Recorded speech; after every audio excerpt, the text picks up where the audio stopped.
And we're back. What's up, everybody? It's 4:45 in the morning, on my way to the gym. So here's what's going on. Last night I did a comedy at this place called the Mad Hatter. It's this small, quaint bar. It's really a cool spot, and I gotta tell you, I really had so much fun. You know, the greatest gift in the world would actually be, you know how some people love what they do and other people, they just work for the dollar? I would do, and I did, comedy last night for free at this open mic spot for 5 minutes, and I'm telling you, nothing makes me happier. There's no like supplemental, there's no like second, there's nothing comparable. This is it for me. And there's a lot of things that's not exactly true, because there's a lot of things that I'd like to do, that I'd love to do, that are part of me. I'm getting back into jiu-jitsu finally, after stopping for a little while, a long while actually. I love bow hunting, and hunting in general, fishing, and there's all this sorts of stuff. But what I'm saying is that me at my core, no matter where I go, no matter what I do, I gotta make people laugh.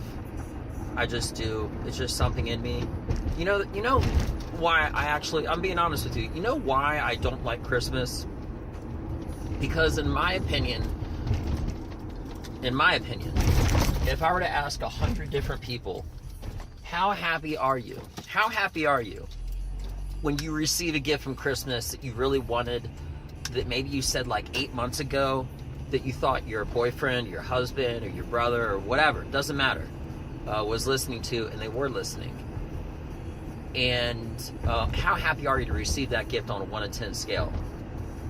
They'd probably say a 10, easily. And I've seen that before. I've seen people jumping up and down at Christmas parties, being so excited. But then the person is there beside them, the one that got them the gift, and they're kind of silent and quiet, and they're like, I knocked it out of the park. My point is, the person that gave is nowhere near as happy on that 1 to 10 scale compared to the person that receives. And what I don't like about Christmas is, not being political or anything, I'm a Christian, but even if you're not a Christian, you'll still take the day off, and you probably still celebrate Christmas. So just check me on this, right? This Christmas, what I'm going to do is, I'm not trying to get any brownie points, I'm just being honest, you know? If I wasn't being honest, then I wouldn't be doing this right now. So, in my opinion, because the whole distorted view about receiving is more appreciated than giving, and it should really be the other way around. This Christmas, I decided that I'm just going to go to like a soup kitchen, for real. You know, I've never done something like this before, but it's something I've been thinking about lately. And I'm going to go to like a homeless shelter or something like that and just volunteer for the day. Because I think it would be humbling, for one. But two, I would just be giving. And that's something that I haven't, in that aspect, that I haven't ever really done before. I've always just accepted gifts and given gifts and had fun. And that's great. And there's nothing wrong with that. But here's what I'm saying. When it comes to comedy, I hear how loud people get when they laugh. If I'm telling, like, you know, a really good joke or whatever the case is. But to be honest with you, if you want to compare those two together, I am literally happier than they are. And I may not be yelling or screaming or laughing or clapping or anything like that. But you have no idea. And the level of happiness that I feel from giving in comedy, it's untouchable. It's nothing. And the greatest gift to me this Christmas, and every day could be Christmas, we'll be doing this on a professional level, and that's what I'm working for. That's what I'm working on. And you know what? Somebody told me the other day that they said they were just really upset because they have a degree in teaching, and they in short, they just want a life change, and they feel like they're stuck. And there's nothing wrong with that, because that doesn't really mean you're stuck. That's just the illusion, the perception of you being stuck. any given point in your life, and this isn't motivational, maybe it is, but that's not the purpose of this video, but any given point in your life, when you feel like you want to change yourself again, that's what life is. Life is about that variety. It's about that spice. Life isn't about you being trapped in your own imagination, you being trapped in society's imagination. Not everybody that does what you think you should do, or something like that, you should do. You can reinvent yourself 5 or 6 times. If you want to be a lawyer and you've been a teacher for 15 years, be a lawyer. And then after that, if you think maybe all of a sudden you want to be a pilot, become a pilot. Bill Burr is a straight up stand-up comedian. Can't talk enough good things about him. And maybe 4 or 5 years ago, he's been doing comedy for like 20 plus years. He decided out of nowhere he wants to be a helicopter pilot. Now, not for a commercial. I mean, he might one day make money. My point is that out of nowhere, he just said, I want to be able to fly a helicopter. He's got this joke that says, that's the ultimate get out of Dodge vehicle. Because the zombies could be coming in every direction, and all of a sudden just you're out of there. Somebody's watching me. It's cool. So what I'm saying is that you can always reinvent yourself, and I told this person that, and that is the truth of the situation. Comedy is the only consistent thing in my entire life that I've ever had, that has been the most consistent, the most anything. And I do want to get into acting and stuff, but that's not primary. That is secondary. I do love writing other stuff, but but in the entertainment industry, because I'm a big film buff. I love films. I still watch black and white films. Yeah, there's just so much different stuff that I like to do, and you can't really put a peg on me and say, oh, he's this or he's that or he's anything.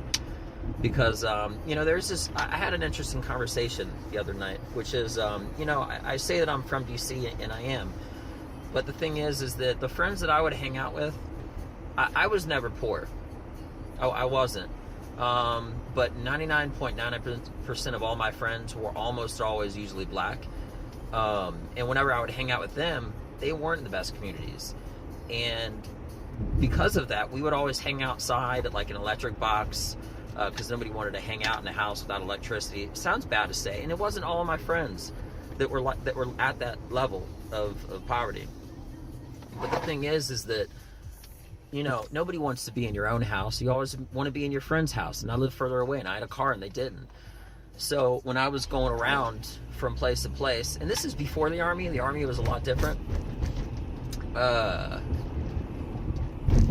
We would always pretty much hang outside, because the living situation of my friends weren't that great at all. So the thing that we always like to do is just joke around and make fun of each other, just constantly just ragging on each other in a fun, cheerful way, or we'd go watch basketball or get my ass handed to me actually shooting hoops with my friends, which never worked out well. I suck. Fucking awful. But the one constant is that we would always like tell jokes, and that was the thing that they sort of did for fun. But for me, it was more than just fun. It was me being me. And once I got into the Army, that just continued.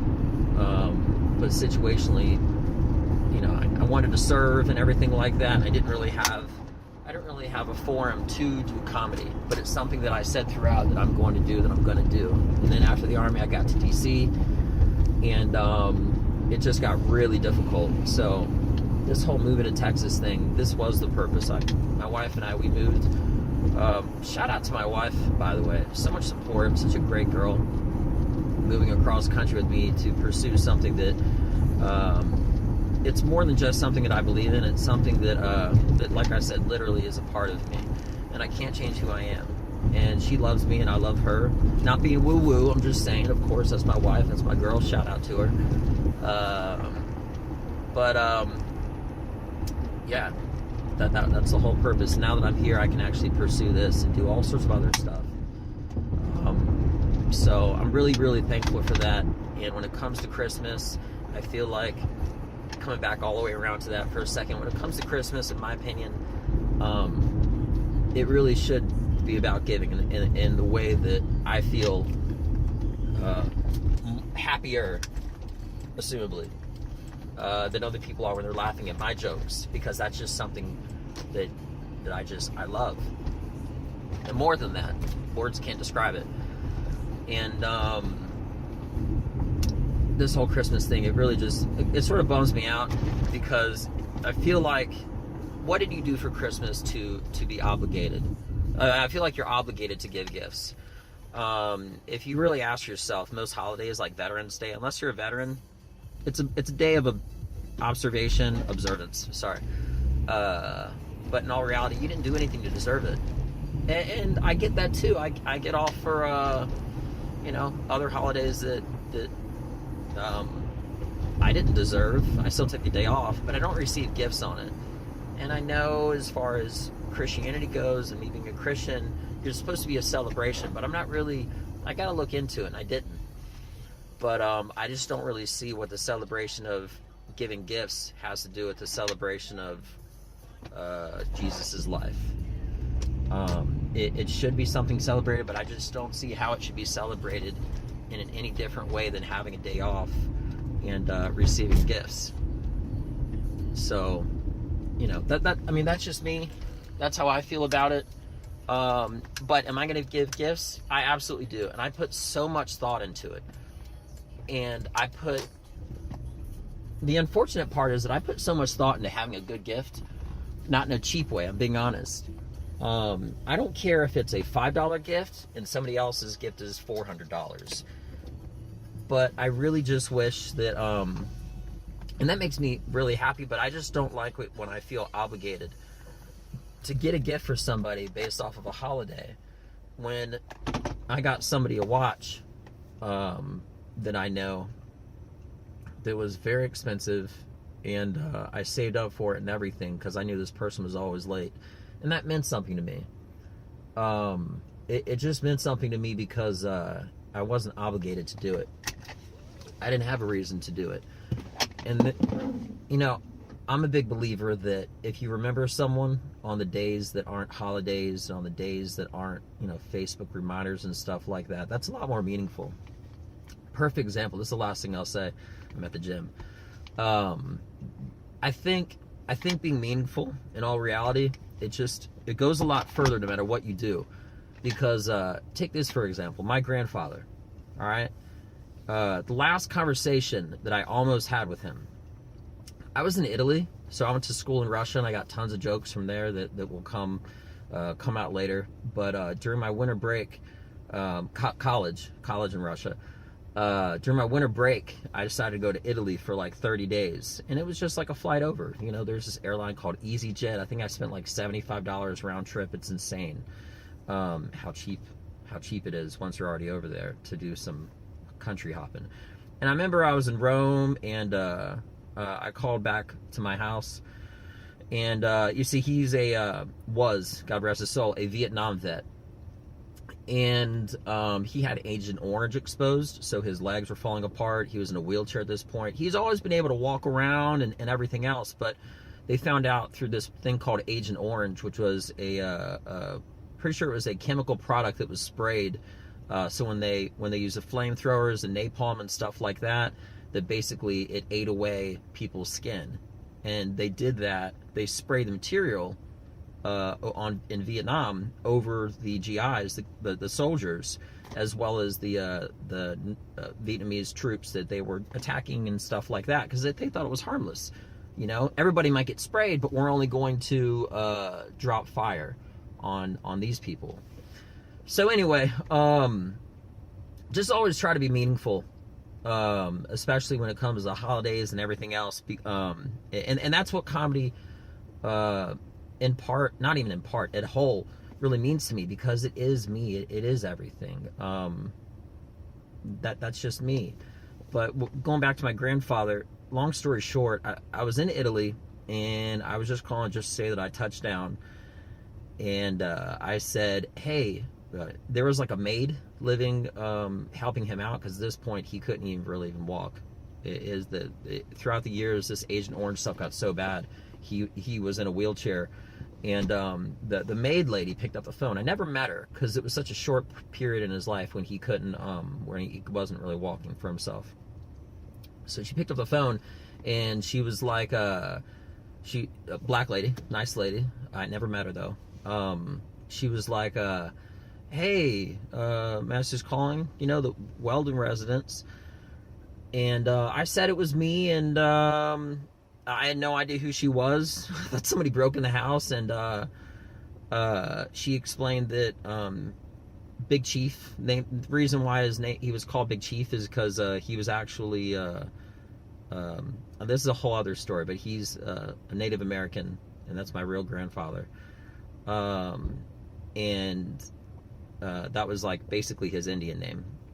And she said that Big Chief is downstairs. I could bring the phone to him if you want.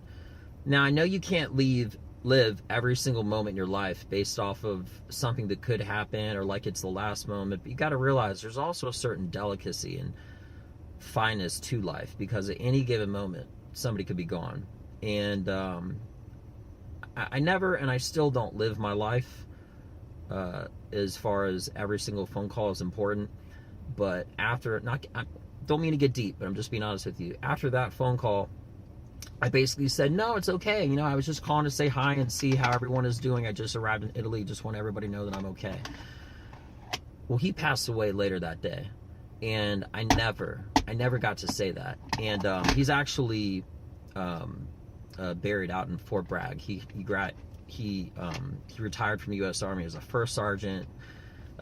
They called him Zebra 1 for short. That was like a nickname of his, because he's got so many accommodation medals and everything, you name it, all these presidential citations and whatnot, that airborne, 82nd, 101st, you name it. When he put on his Class A's, his dress uniform, it literally looked like all these stripes. Like, it was just ridiculous.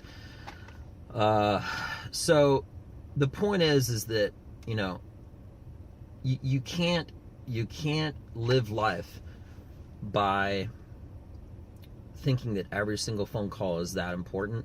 But at the same time, after that moment, it helped me realize the beauty of life.